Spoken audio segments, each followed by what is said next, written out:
Halo teman-teman, selamat datang di Ista Film. Gimana kabar kalian? Semoga semuanya baik-baik aja dan selalu dalam keadaan bahagia.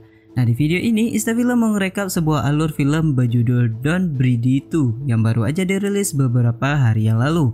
Film ini merupakan sequel dari film Don't Breathe pertama yang dirilis pada tahun 2016. Buat kalian yang udah nonton film pertama, wajib banget nonton yang kedua ini. Film ini masih bercerita tentang seorang pria tunanetra yang merupakan seorang veteran perang. Meskipun ia tidak bisa melihat, namun ia memiliki kemampuan luar biasa dalam mengenali sekitarnya hanya melalui suara. Bahkan suara hembusan nafas pun bisa ia kenali. Si pria tua ini hidup di sebuah rumah terpencil dengan seorang anak kecil. Namun kehidupan damainya diusik oleh sekelompok orang yang ingin menculik anaknya. Tentu aja mereka salah nyari lawan, karena pria ini mulai melakukan perlawanan dengan aksi-aksi sadis demi melindungi anak gadisnya. Oke teman-teman, tanpa perlu berlama-lama lagi, mari langsung aja kita simak alur cerita filmnya. Film diawali dengan memperlihatkan sepotong scene di mana sebuah rumah sedang terbakar dan terlihat seorang anak kecil tergeletak di tengah jalan. Gadis kecil itu terlihat sangat lemah seakan tak mampu berbuat apa-apa. 8 tahun berselang sejak hari itu, si gadis yang bernama Pining ini kini sudah tumbuh dewasa. Ia terlihat sedang berlatih dengan seekor anjing di dalam hutan. Ternyata ia sedang melatih ketangkasan dan kecepatan untuk menemukan sebuah pistol. Namun ia dinyatakan gagal karena seorang pria tunanetra berhasil menangkapnya. Pria ini adalah ayah dari Pining yang bernama Norman. Pining hanya hidup berdua dengan ayahnya di sebuah rumah dengan penjagaan sang ayah yang cukup ketat. Ia sering bertanya tentang keberadaan ibunya, namun ayahnya seakan tidak ingin memberitahukan keberadaan sang ibu kepadanya. Mereka membiayai hidup dengan menjual tanaman pada seorang wanita yang bernama Hernandez, dan setiap beberapa bulan sekali, Pining diizinkan bermain ke kota dengan Hernandez. Di dalam mobil, Pining bercerita tentang rasa penasarannya kepada sang ibu, dan karena Hernandez kasihan kepadanya, ia membawa Pining pada sebuah rumah yang sudah terbakar hangus. Rumah itu adalah rumah Pining dulu yang sempat terlihat di awal film tadi. Kemudian mereka pergi ke sebuah taman. Di sana, Pining melihat anak-anak dari sebuah rumah penampungan yang sedang bermain dengan penuh kegembiraan. Pining yang sepanjang hidupnya tidak punya teman, hanya bisa melihat kegembiraan itu tanpa pernah bisa merasakannya. Sementara itu, di sebuah televisi diperlihatkan sebuah kejahatan yang dilakukan seorang dokter, di mana ia memperjualbelikan organ tubuh manusia. Dokter ini sendiri sedang menjadi buronan dari pihak kepolisian. Di sisi yang lain, di sebuah toilet umum, Pining bertemu dengan seorang pria yang terlihat aneh dan mencurigakan. Pining dan Hernandez pun memutuskan untuk segera pulang dan menghindari si pria aneh itu. Tapi ternyata si pria itu mengikuti mobil yang dikendarai Hernandez. Dan pada malam harinya, si pria aneh itu mengajak gerombolannya untuk mengganggu Hernandez di jalan pulang. Tapi tentu aja Hernandez nggak takut sama mereka, karena ia sendiri dulunya juga adalah seorang mantan veteran perang yang bertugas di Irak. Ia malah nantangin pria-pria ini dengan memperlihatkan pistol yang ada di pinggangnya, hingga mereka pun akhirnya mengizinkan Hernandez untuk lewat. Namun ternyata seorang pria sudah berada dalam mobil Hernandez dan ia langsung membunuh Hernandez dengan sebuah palu. Singkat cerita, 3 orang pria ini sudah tiba di rumah Norman. Mereka adalah Jared, Bob, and Doug. Niat kedatangan mereka adalah untuk menculik Pining. Mereka pun langsung melancarkan aksinya dengan membunuh anjing Norman agar mereka bisa masuk ke rumah tanpa ketahuan. Nah, seperti biasanya, Norman pun mau ngasih makan malam buat anjingnya. Tapi ia merasa anjingnya menghilang dan tidak tahu di mana keberadaannya.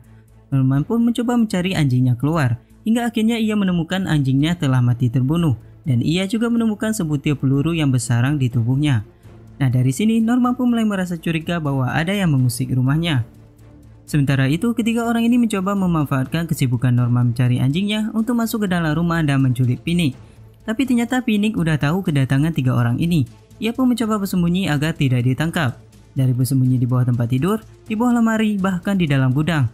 Namun pada akhirnya Bob pun berhasil menemukan Pining dan ia akan keluar lewat pintu depan.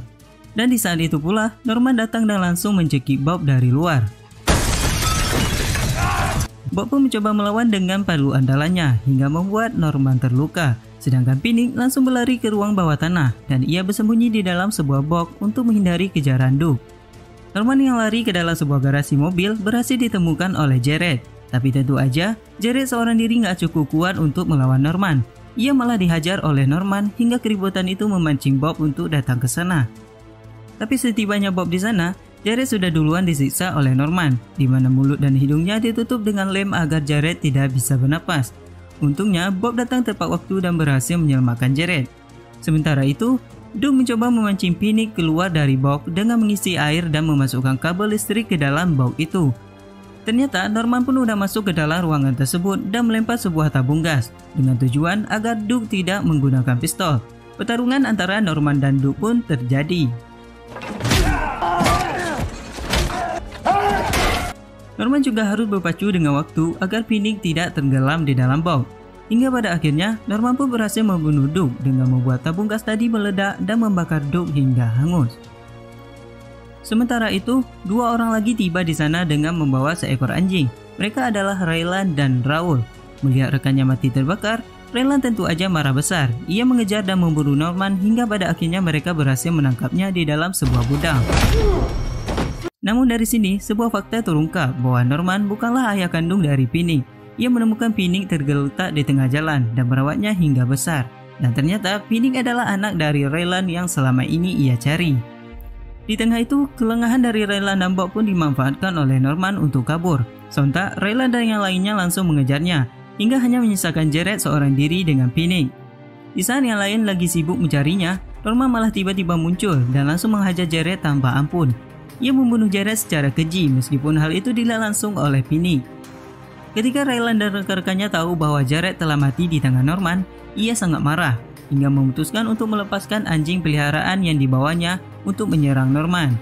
Norman pun dikejar oleh anjing tersebut hingga ke ruangan paling atas rumahnya dan ia meminta Phoenix untuk bersembunyi di dalam kamar. Bagi Norman yang pernah memiliki seekor anjing peliharaan, tentu tidak mudah untuk membunuh seekor anjing, hingga ia pun hanya menjebak anjing tersebut di sudut ruangan dan meninggalkannya di sana. Sementara itu, Phoenix yang berada di kamar malah mencoba kabur lewat jendela, dan dengan gampangnya Raoul pun berhasil menangkap dan membiusnya.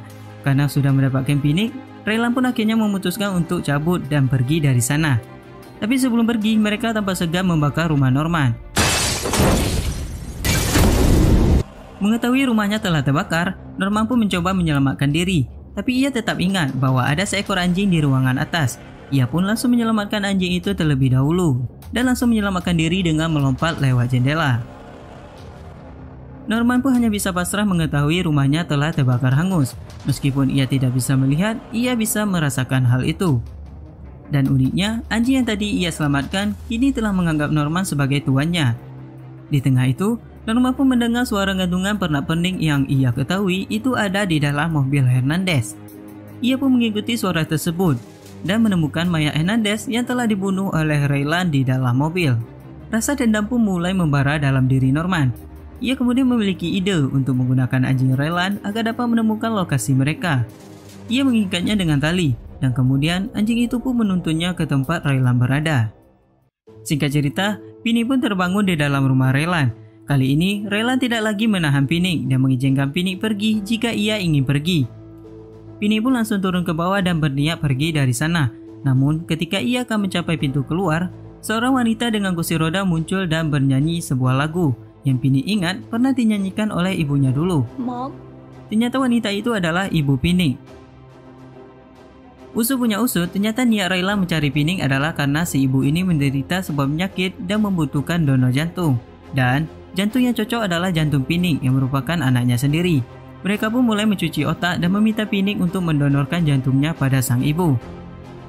Tibalah waktu di mana operasi jantung itu akan dimulai, yang akan dilakukan oleh seorang dokter yang sempat diberitakan menjadi buronan polisi di awal cerita tadi. Namun di samping itu, Raoul sebenarnya menyadari bahwa hal ini tidak seharusnya dilakukan. Saat operasi akan dilakukan, tiba-tiba saja listrik di rumah itu mati, dan tentu aja itu bukan tanpa penyebab. Hingga akhirnya Raylan pun meminta Bob untuk memeriksanya. Sesampainya Bob di bawah, ia menghidupkan listrik, namun ia langsung diserang oleh Norman. Norman yang hanya mengandalkan pendengaran dari pijakan kaki Bob pun berhasil membunuhnya dengan sebuah palu andalan yang biasa digunakan Bob untuk membunuh. Ya bisa dibilang ini senjata makan tuan.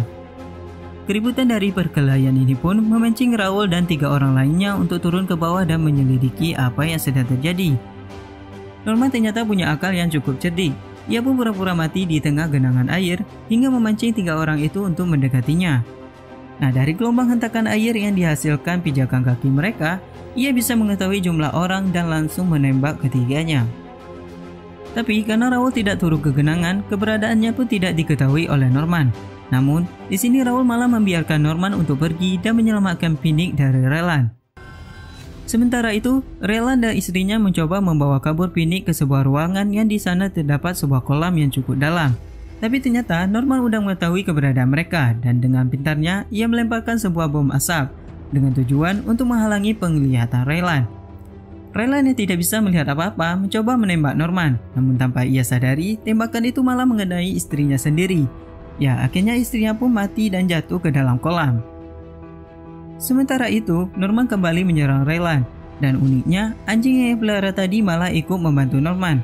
Norman pun kemudian mencolok mata Relan dengan kedua tangannya agar ia juga merasakan kebutaan yang selama ini ia rasakan. Melihat Norman terluka, Finnick ingin sekali menghampiri dan memeluknya, tapi Norman malah meminta Finnick untuk menjauh karena ia merasa bersalah selama ini telah membohongi Finnick. Namun tanpa disangka-sangka ternyata Relan masih hidup dan ia langsung menusuk Norman dengan sebuah pisau. Dan di saat ia akan menggorok lehernya, Finnick pun dengan sigap langsung menusuk Relan hingga ia pun tewas di tangan anaknya sendiri. Finnick pun kemudian langsung memeluk Norman dan memintanya untuk bertahan. Namun sayang nyawa Norman tidak bisa tertolong lagi hingga akhirnya ia pun mati di pelukan Finnick. Di akhir film, Finnick pergi ke tempat penampungan anak-anak dan memilih untuk hidup di sana dengan teman-teman sebayanya. My name is Phoenix. Dan film pun selesai. Nah teman-teman, itu dia rekap alur cerita dari film Don't Breathe itu yang baru aja kalian saksikan. Kalau menurut Mimin mungkin film ini nggak sebagus dan semenegangkan film pertama, tapi tetap aja cukup menarik untuk ditonton. Oke teman-teman, sampai di sini dulu video kita kali ini. Terima kasih sudah menyimak video ini sampai habis. Silahkan di subscribe dan like jika kalian suka video seperti ini. Sampai jumpa lagi di video-video lainnya. Staf Film pamit, see you next time.